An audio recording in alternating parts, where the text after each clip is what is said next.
marriage teaches you a lot about patience. But what happens when one partner keeps pushing that patience to its limits? This is the story of me and my wife of 5 years, her chronic lateness, her obsession with social media, and the birthday that changed everything. Sometimes love isn't about protecting someone from consequences, sometimes it's about letting them face them head on. My wife has always been chronically late. It doesn't matter if it's a wedding, a dinner, or even a doctor's appointment. If you tell her 7 p.m., she'll stroll in closer to 8. At first, I thought it was just bad time management. But over the years, I realized it was her routine. She'd spend hours picking outfits, adjusting makeup, and most of all, taking photos. You see, my wife has built a small but growing following on Instagram. Every outing becomes a content opportunity. Dinner plates? She photographs them. Outfit of the day? That's at least a dozen pictures. Even family gatherings turn into photo shoots. And while her followers love it, for me it's exhausting. Because while she's busy curating her perfect moment, real life is ticking away. Over time, I developed a survival strategy. If an event started at 7, I'd tell her 6:20. That 40-minute buffer was the only way we arrived on time. And the funny thing? She never noticed. She was too caught up in her mirror, her camera, her little world. But this trick came at a cost. I carried the mental load. I was the one managing schedules, making sure we didn't show up embarrassingly late. I was tired of being the time police in my own marriage. This month alone, we were embarrassingly late to 3 different events. A wedding reception where everyone was seated long before we arrived. A family dinner where people were already halfway through their meal. And a close friend's birthday party where the candles were blown out before we even got there.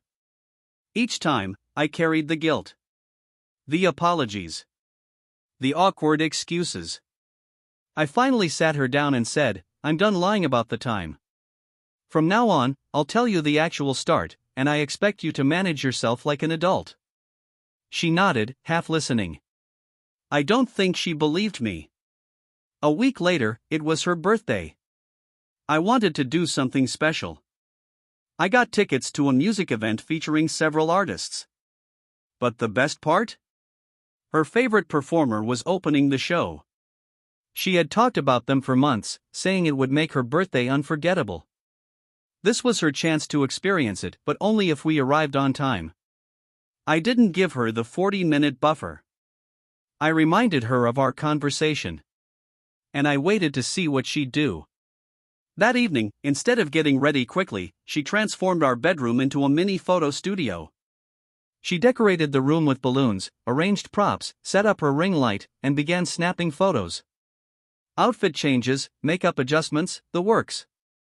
I watched the clock. I watched her pose. And I thought, this is it. She's going to miss the very thing she's been looking forward to. And I stayed silent. By the time we got in the car, I knew what had happened. Her favorite artist had already performed. We walked into the venue late, and she realized immediately. Her excitement vanished. She turned to me, angry, tears in her eyes.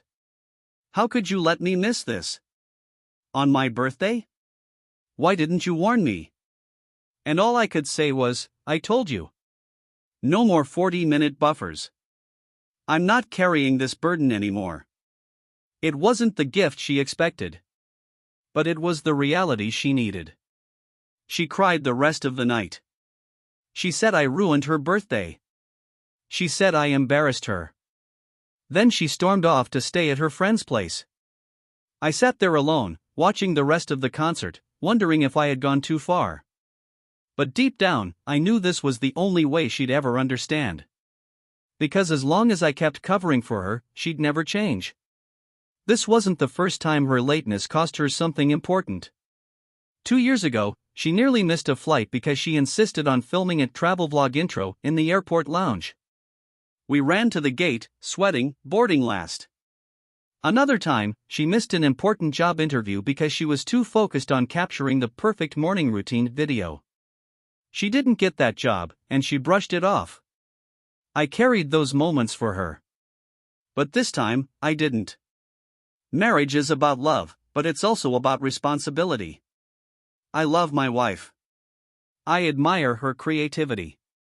But when content creation becomes your whole personality, when you start losing real-life experiences for staged ones, what's the point? That night, I didn't feel guilty. I felt relieved. Relieved that for once, the clock held her accountable, not me. She may see it as betrayal. But I see it as honesty. So here's my question for you. Was I wrong for letting my wife miss her favorite artist on her birthday? Should I have protected her feelings like I always do, or was it right to let her face the reality of her choices?